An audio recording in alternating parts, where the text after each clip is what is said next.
Welcome to the Tech Blog Writer Podcast, your guide to future tech trends and innovation in a language you understand.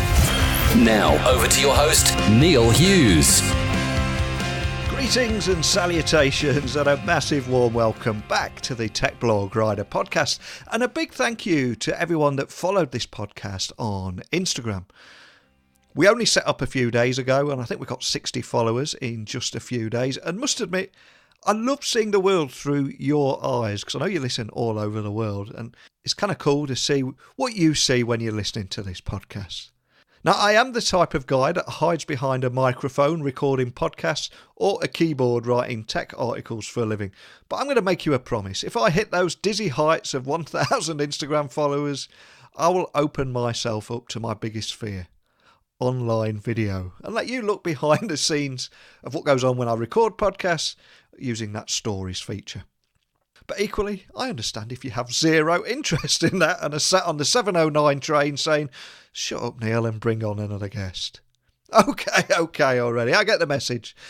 Now, although I like getting up to mischief and having a little bit of fun with this podcast, I'm reading more and more about how the technology that rules our lives and makes it much, much easier is actually causing more problems to our well-being. And I guess constantly looking at friends' highlight reels and carefully curated news feeds is partly responsible for making people anxious, questioning their self-worth, the value of their life, and also leading to a number of mental health issues. And wherever you're listening to this show in the world, we all have problems. Days where we just don't want to get out of bed in the morning, and deep down inside, we all know that perfect life on those Instagram feeds is just one big illusion. Because there is no such thing as the perfect or idyllic life. But this message can be incredibly difficult to deliver when you're seeing all those images of seemingly perfect lives posted every day. But I am a solutions rather than problems kind of guy, and I find myself thinking, what if technology could solve these problems that it created?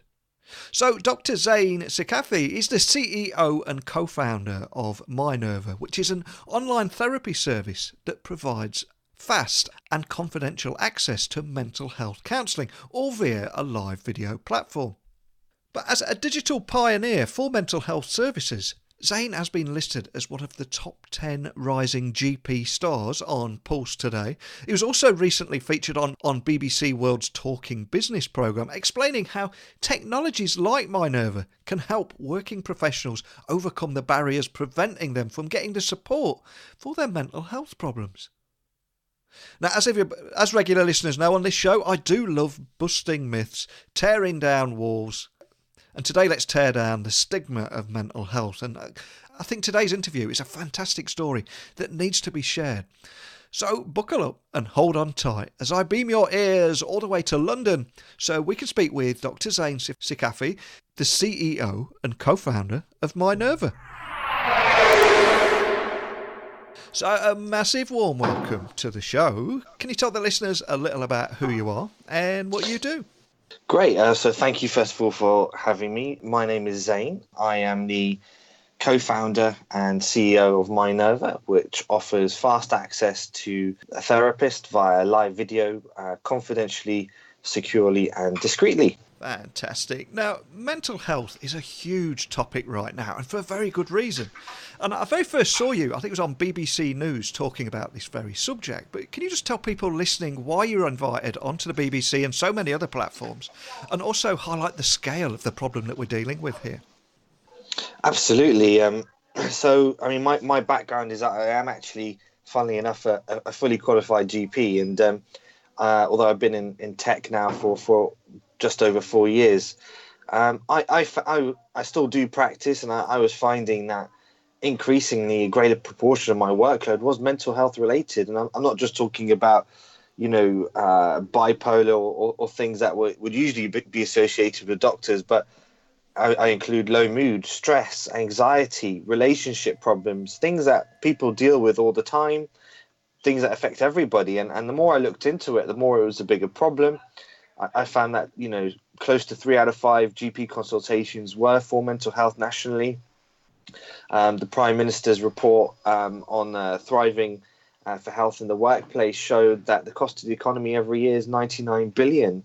It's a massive cost. It's affecting 91 million working days lost because of mental health.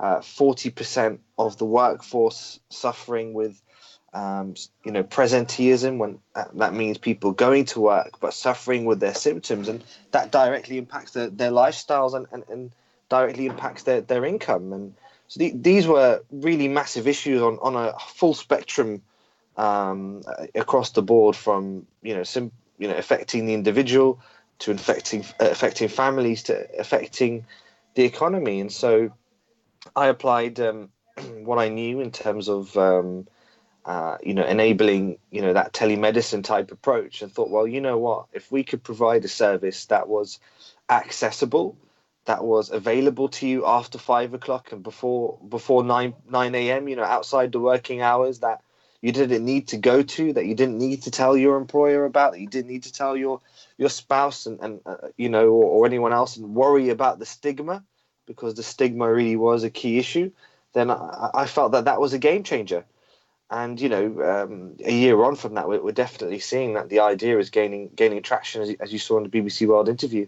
Now, some will say that technology is playing a big role in the increase in our anxieties and also the increase in mental health problems too. But as a digital pioneer for mental health services, can you tell me a little bit more about the story about how you turned to technology to help solve these problems rather than add to them?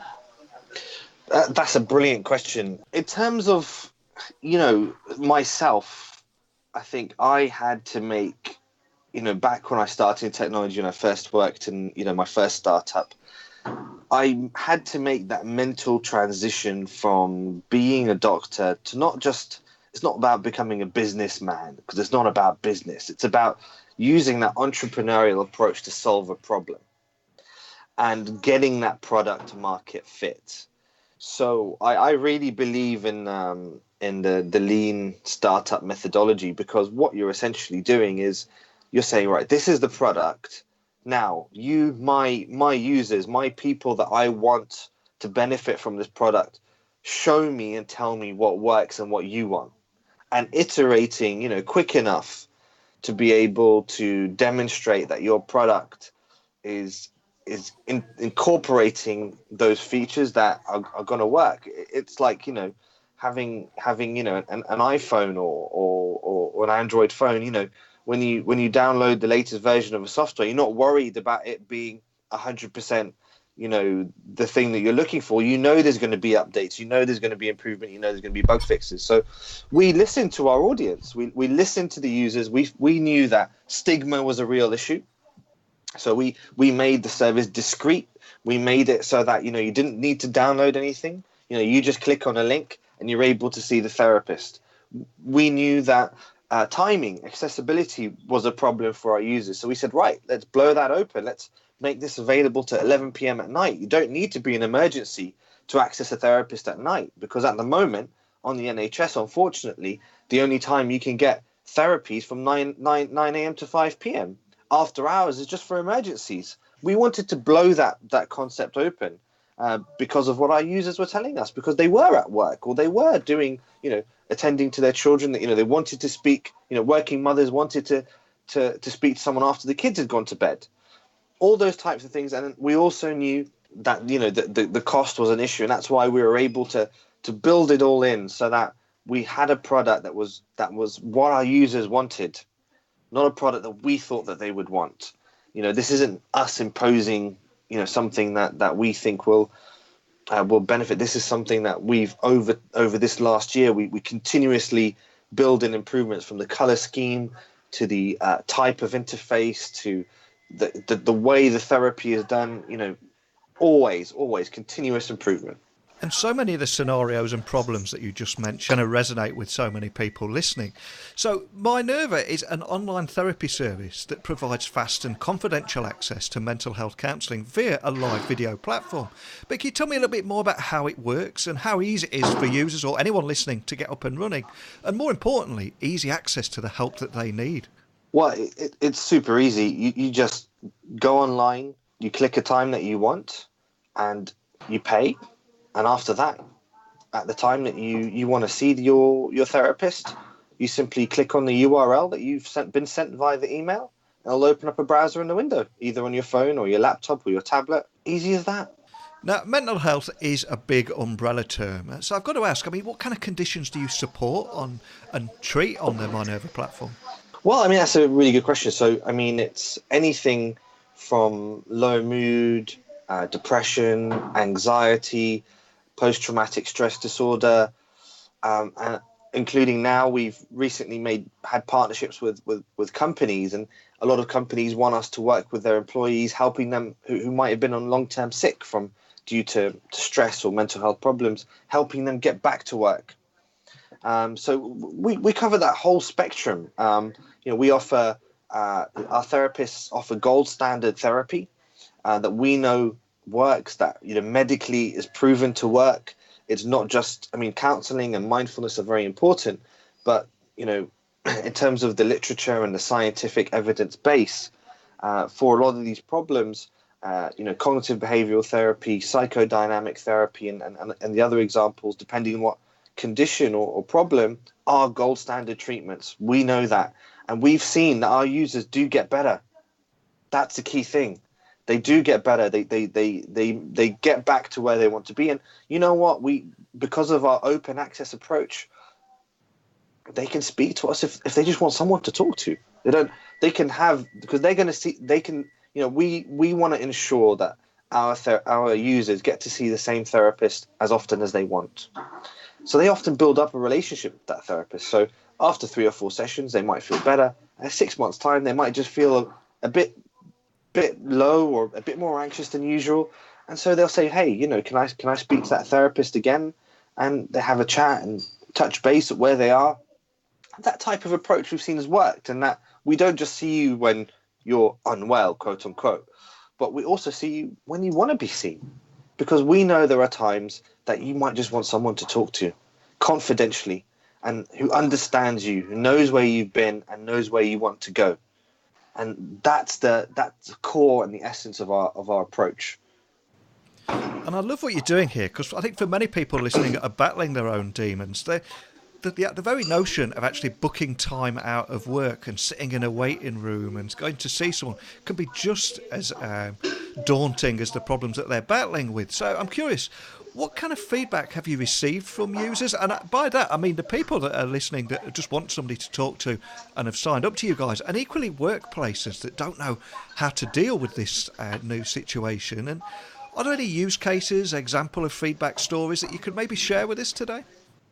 Yeah, we had a manager who works in the City of London, who was one of a few people going for a promotion.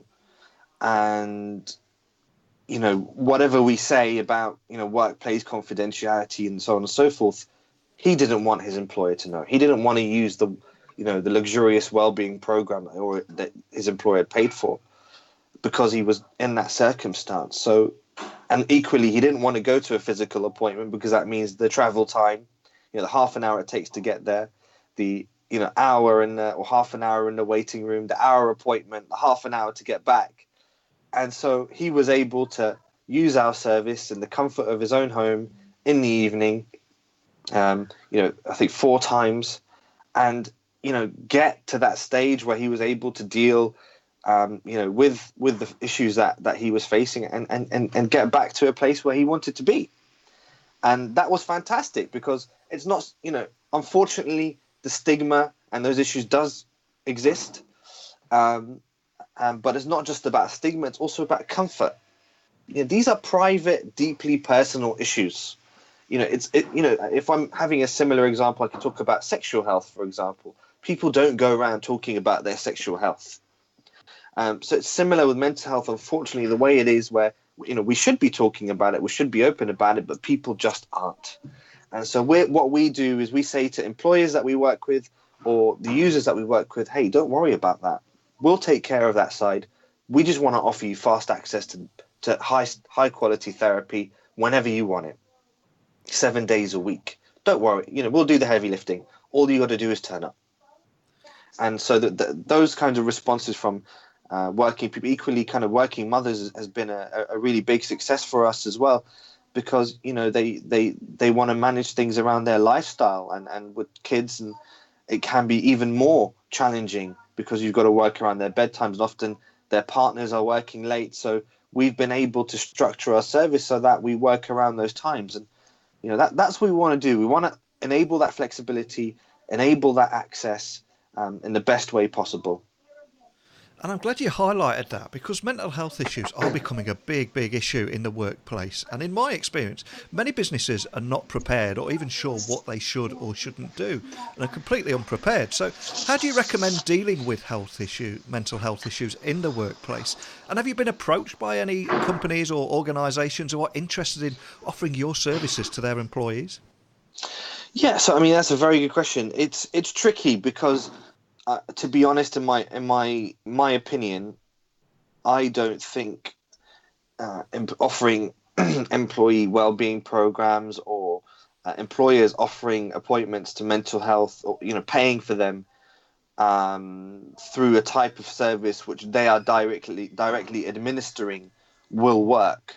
Yeah. The way we work with employers is, we enable a completely anonymous way for their employees to be able to access our service at a subsidized rate, because we're looking after the well-being of their employees. That way, their employees will know that their HR are not going to know, their manager is not going to know. They can access. The main thing is they get help. That's absolute priority.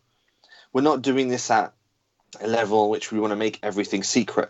We're doing this with the mindset of everyone that needs the therapy should be able to get it. That's the number one priority. So we've adopted a completely novel approach to this that no one else has adopted, by saying, look, sign up with us. We will subsidize the rate, but let your employees come on anonymously. You don't need to own that process. All you need to know is that they're getting the help that they need. And that's really the key thing for us. And that's our priority will always be, our Mynurva users, however they use us, whether it's through their employer or whether directly, that's our number one priority. I would imagine for many people listening, video chat could be quite intimidating for some people. So if they just wanted an audio call with you guys, do you allow that too? Oh, of course. Of course, absolutely. Our service, you could just turn off the video. Some people do. It's not uncommon. Some people, because it's, for whatever reason, we don't ask the reason. When you use the service, you can turn it off yourself. A user can just click audio only, and that's it. And equally, if they want it to be over the phone in a traditional telephone setting, we're happy to provide that as well. That actually is surprisingly popular amongst some users, and that they just like to just chat over the phone, like they're chatting to a friend or chatting to a loved one. And I think that kind of relationship has a particular strength. So the evidence behind both audio and live video CBT in the scientific literature is very strong. Obviously, it's stronger with the video component, but both are proven to work, and our users are definitely liking both, because we're living in the modern age, and there's no reason why this can't be done, and it's breaking down boundaries that we're only just being able to break down as a society, which is absolutely fantastic to be part of. And I'm so proud that we're able to build a service that is breaking down this stigma and letting people get access to what they need. Now, there will be people listening to this conversation all over the world. So for anyone listening that maybe just wants to talk with someone, or can you just talk me through the pricing options and how affordable the service is for listeners? Yeah, so the great thing is our therapists actually can see users all over the world. We at the moment offer I think 4 languages, so obviously English, Polish, Italian and Spanish, and that's based on the therapist that we have at the moment. It costs £45 for one session, I don't know the current exchange rate, so I can't tell you dollars. But it's cheaper the more you buy, basically. Because we often find people on average buy actually 6 sessions. That's our average number. So if you buy 3 or 6, it will work out cheaper for you. Each level is discounted. I mean, so we're currently, maybe the third of a price of a private consultation if you're going to go see someone privately in a private clinic. So we're really offering kind of great value service. And each session is 50 minutes. That's 50. It's just over £1 a minute, which is really a bargain. But we hope that demonstrates our commitment to providing a good value service, but one that's also effective, with solid reviews that you can find on Trustpilot. And we're getting great feedback, as you've seen in BBC World, but also in the Financial Times, the Express, numerous media outlets. Thankfully, have covered what we're trying to do, and that gives us great strength in the difficult journey that we have ahead of us. But we're determined, and we've got a great team and wonderful therapists, and we're really proud of where we are. So what's next for Mynurva? Is there anything else you can share with people listening today about how you can, or how you're planning to use technology to improve the well-being of your users? Well, we've got a new upgrade to our service that's going to make it, which is going to be out hopefully the end of January, which will make it even easier for people to book. We've been trialing out a chat bot on our website, which enables users to communicate with us directly. The trials have been really interesting. We're seeing how we can use that as a way in which to engage with people who want help and want to talk to someone, because what we're finding is that people love these discreet ways of chatting with our team. So we've got lots of ideas about how this may go forward, but the essence is that we're always improving, we're always getting better, and our aim is always to provide the highest quality, highest standard therapy and counselling to our users, discreetly, confidentially and securely. And that will always be the core of what we do. And we aim to get better, and anyone has any suggestions or ideas, don't hesitate to contact me on LinkedIn. I'm always open to suggestions or thoughts. I regularly get a message, so I'm more than happy to hear people's views. Well, I'll add the links to your LinkedIn on the show notes that accompany this podcast. And also, what is the best way of reaching out to you guys, whether that be contacting a member of your team with any questions, or just having a look at the Mynurva platform and what you guys offer? So, yeah, I mean, our website is really the best way, www.mynurva.com.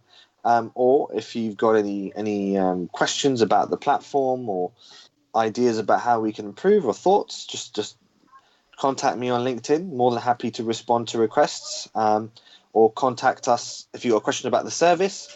Our team are available on our website, either through our email address or telephone number. More than happy to speak to anyone. If anyone needs help, obviously don't hesitate to use our service. And if you've got any questions, and a member of our team is always ready and available. Well, I always say at the end of every episode that technology works best when it brings people together. But I love what you're doing here. You're using technology to make sure everybody gets the help that they need, no matter where they're located in the world and no matter how busy their daily schedule is. So a big thank you for coming on and sharing that story with me today. Thank you very much. It's an absolute pleasure, and I hope it's been a benefit, and love to see and hear the comment when the podcast is launched. It's easy to see why the CEO and co-founder of Mynurva has been on BBC, and I think he came across brilliantly today. And as you enter your workplace, you're going to be surrounded by people who on the surface appear to have their life completely mapped out and are fully in control. And yes, they may even have the perfect life curated on Facebook and Instagram. But you don't know their real story. They show you everything and tell you nothing. And secretly, they're suffering in silence. And the stats don't lie. 1/3 of working adults in the UK alone have suffered from poor mental health in the workplace. And something clearly needs to change.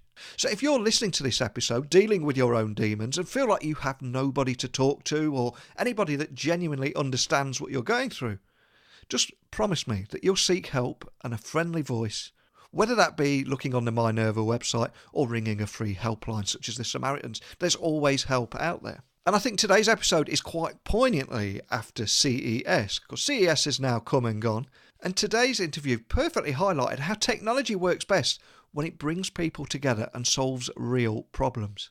But as always, email me anytime, techblogwriter@outlook.com, tweet me at Neil C. Hughes, equally Instagram Neil C. Hughes, and my website is techblogwriter.co.uk.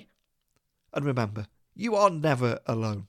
And equally, if you have a forward-thinking workplace that actively helps its staff rather than judge them and takes the problem of their well-being of their staff seriously, I'd love to hear from you too.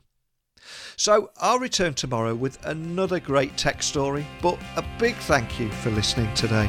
And until next time, don't be a stranger. Thanks for listening to the Tech Blog Writer Podcast. Until next time, remember, technology is best when it brings people together.